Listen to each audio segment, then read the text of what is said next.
Okay, you guys, welcome back to the show. Today we're in a 2020 Honda Accord Touring 2.0, the last Honda Accord, the last generation model year Honda Accord available with a manual transmission. Unfortunately, the one we have today from Honda Canada is not a manual, but it is the 10-speed automatic. So we're gonna go for a little rip today. We're gonna hit VTEC. The turbo is definitely gonna spool up today and probably work harder than it's ever gonna work in this entire car's press run. And we're gonna have a good time, and we're gonna show you what the Touring 2.0 Accord is all about. Let's go for a drive.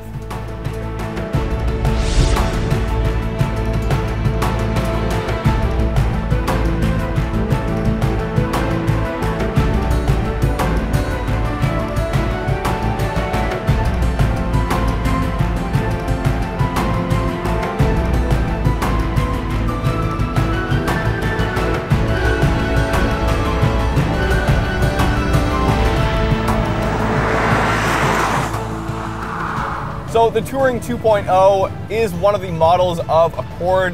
There's a few base models which start much cheaper than this, much less money, and then you've got the Sport 2.0, the Touring, and the Touring 2.0.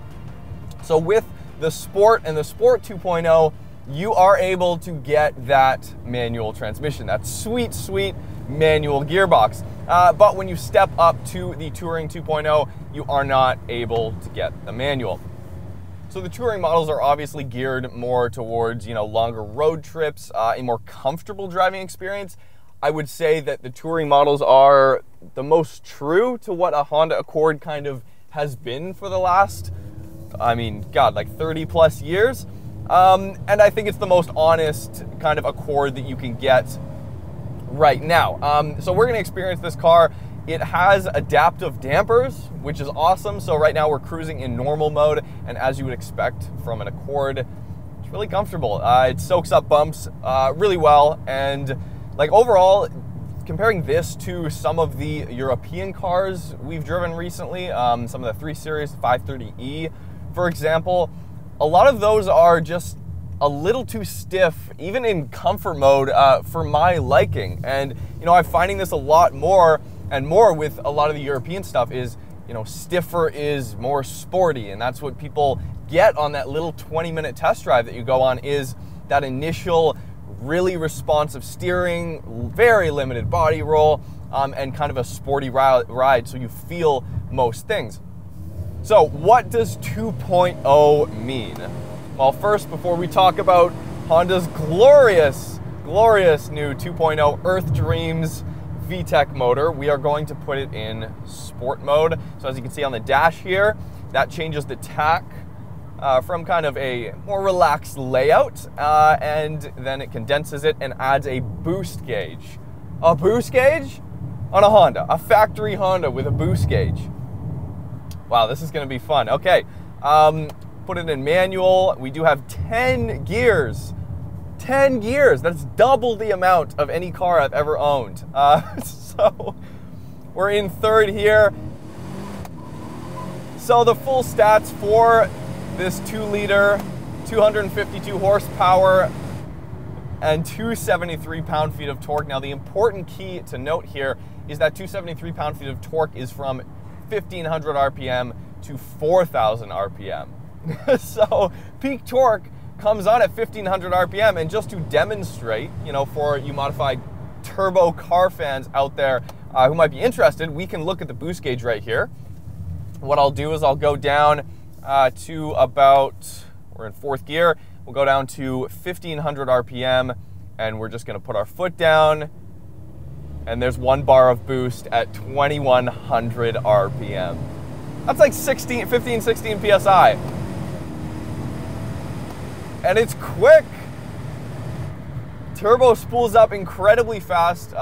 If you leave the 10-speed, what I've found over the last few days is if you leave, especially if you leave it out of sport mode, go into comfort mode, and you leave it in auto and you're not switching with the paddles, the 10-speed is seamless. It's a totally, it's a total no-brainer to go with the 10-speed.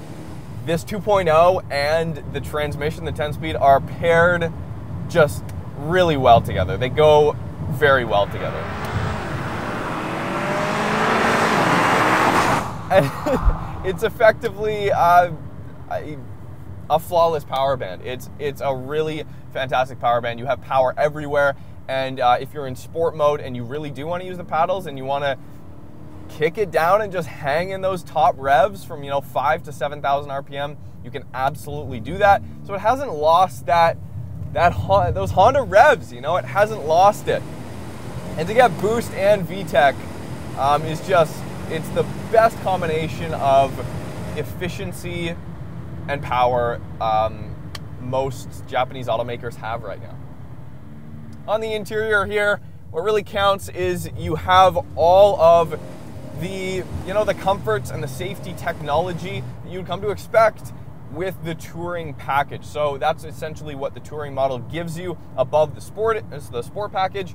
Is it gives you a lot of the radar cruise control, the lane keep assist, blind spot warnings, all of those things that essentially make the car drive itself. So if you guys haven't experienced radar cruise control, definitely one of the greatest inventions in the automotive industry in the last 10, 15, 20 years. Absolutely. So in sport mode, the touring Honda Accord actually has adaptive dampers. So what that means is when you put the car in sport mode, it actually changes. You will notice physical changes with the car. So in the regular drive setting, the dampers just allow the fluid to flow freely through the valves, but then it gets a little bit more constricted when you put it in sport mode, therefore kind of quickening up that reaction time of compression and rebound on the dampers. So you definitely feel a little bit of a difference when you're dipping in and out of the corners. What I really want to drive, you guys, though, what I really want to drive is the Sport 2.0 with the manual. So that's the only way that you can get this engine with a manual gearbox. And I hate to break it to you guys, but the 2020 Accord is the final year of the Accord that you will ever be able to spec with a manual transmission. Moment of silence, everybody. This is a huge moment. You make fun of me all you want. This is a huge moment. The Accord will not be available with a manual transmission beginning next year. So the reason you buy a brand new Accord isn't necessarily just to have a mid-size sedan that has enough room and enough space and is comfortable enough to go on long drives. Like, that's the base of it. But cars have been doing that out of Japan for decades and decades without issue. And I mean, I'm going to bring in a car just at the end of this video, a Toyota Crown that was only ever sold in Japan, that has most of the basic feelings that this car has. But what you really get from a brand new car like this, a brand new vehicle off the lot in 2020 that you don't get from an older Japanese mid-size luxury sedan, is all of the safety features and stuff that makes the car just that extra 10%. It's that extra 10% of refinement that these cars have. I'm talking lane keep assist. I'm talking radar cruise control. I'm talking adaptive dampers and stuff like that. And while this technology has been around for a long time, it's really been perfected in cars like this, and the 10-speed is just that much more refined over the gearboxes of that era, and the engine is just that much more efficient, right? So on the surface, it looks like incremental changes, but when you really dive into it, I mean, this car is so full of tech,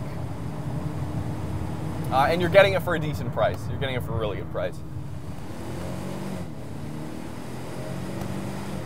Got a nice note to it as well when you're in sport mode.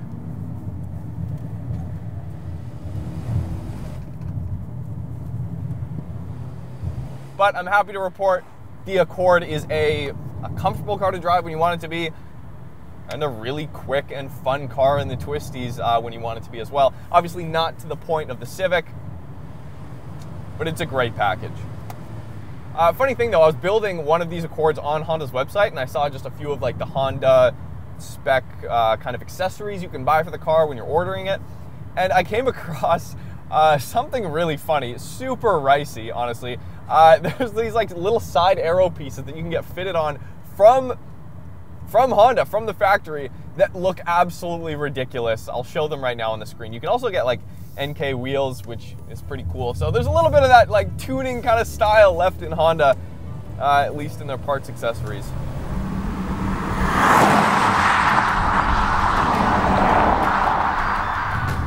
And this, ladies and gentlemen, is a 2004 Toyota Crown Athlete.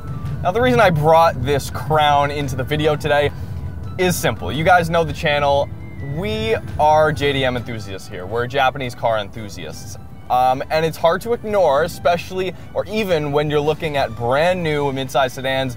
It's really tough for a guy like me with all this experience driving right-hand drive and modified vehicles that we never really got here, JDM vehicles that we never got here. It always enters my mind the consideration of an older vehicle that has most of the technology that the new vehicle has, or like the basics. What I mean by that is manufacturers in Japan have been producing some of the world's greatest luxury mid-size sedans the world has ever known. So a lot of these features are not new. A lot of this tech that's in the Honda Accord as options for the touring package is not new, okay? So we're gonna start with a few things in the Crown. This is a 2004, again, I'm gonna reiterate, this is a 04 Crown. This vehicle is 16 years old, almost 17 years old. And here are some of the features that it has that the Accord also has, and some that this has that the Accord still doesn't have. And this is not a knock on the Accord. I'm just saying that the essence of the luxury midsize sedan from Japan has been around and been largely the same for the last 17 years at least. So what do we have here? We have a soft touch dash, something a lot of brand new manufacturers are finally just starting to put in their luxury cars here in North America, or at least kind of the lower end of the mid-range sedans. And then you have, again, adjustable damping on this car, which is new for the 2020 Honda Accord. That's something new that they've included with the Touring and Sport 2.0 models that this 04 Toyota Crown has. So you can put the dampers in sport mode and it'll stiffen up a little bit and create just a little less body roll, just like, or similar to the Accord. Now, a few other things. The Crown here has a start-stop button. Okay, it has the same start-stop button technology that the Honda Accord has. One thing that this actually does have that the Honda Accord doesn't have, which is kind of a gimmick, but I like it anyways, the swivel vents. Does the Accord have swivel vents? No, absolutely not. And this does. You hit the button and the vents automatically sway side to side, wafting the cabin in an unrelenting wave of cool air. It's such a great feature. And then you have stuff like cruise control. You've got your volume on the steering wheel. You've got your phone call. You can hang up and take a phone call from the steering wheel. So it's got a few of these key features. It's got the base of what a Japanese luxury sedan should be and has been for 17 years. I'm just proving a point here. Luxury sedans have had adaptive damping for almost 20 years. All of this stuff, soft touch dash, all of this stuff has been around for 20 years. But the point is, the Honda Accord, the new Honda Accord, is like the ultimate optimization and just all of these years of technology and refinement coming together for just that last 10% of refinement, and it just makes all the difference. I mean, this is a really nice car to drive. This is a chill car to drive. This car actually belongs to our friend Jeremy, and now I know why Jeremy's such a chill dude. It's because he drives a Toyota Crown. And now, while I think this is very refined, and while for 04, I mean, this is beyond refined, but in 2020, the new Accord is absolutely refined. This has 252 horsepower. Out of a 3.5 liter V6, the Honda Accord has 252 horsepower. Luxury sedans haven't changed again, but the fact is that Honda knows how to make an efficient and powerful engine and gearbox pair that absolutely works to that nth degree better than these older kind of yesteryear sedans have. But it's very fascinating to see the older style of engine, this less efficient style of engine, have 252 horsepower, just a little bit of torque, but be a lot less efficient. Whereas now, it's that nth degree I'm talking about, that last 10% that takes the Accord to one of the most efficient mid-size sedans on the market today.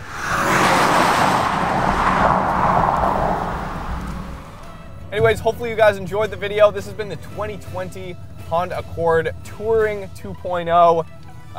Links are in the description if you'd like to follow us on Instagram. Subscribe if you haven't already. And we'll be back very soon with a bunch more car reviews and features, modified cars, JDM stuff, and of course, brand new vehicles like this. So thank you so much for watching, and we'll see you very soon.